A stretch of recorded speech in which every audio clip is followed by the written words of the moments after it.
Ah, saka ndo chinenge chehipa kumaisa dera iyi. Iwe.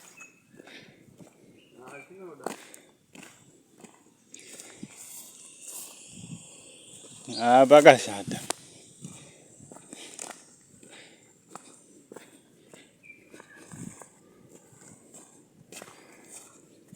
Saka tomboti weda kutenga apa matanda apa unotenga kana?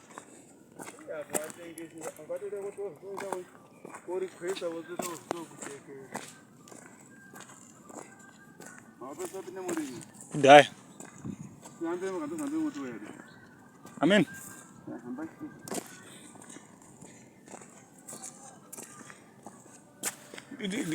They are trading guy.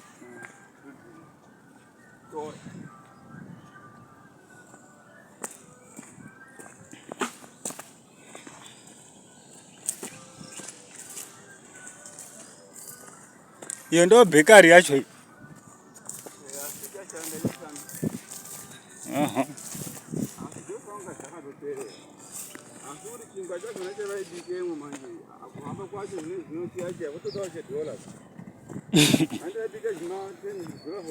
Eh.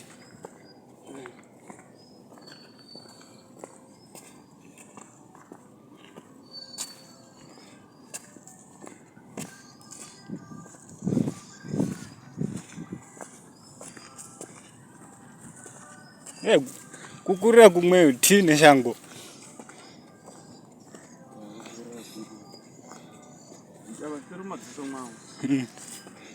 Zviri padhuze baba.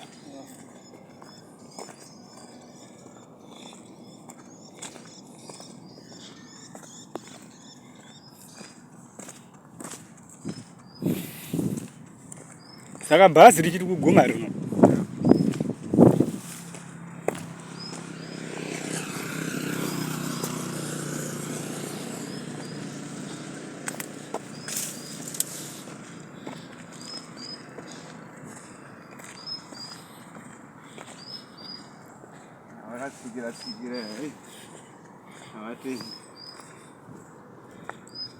Saka wamutoitwe zvekubva dera.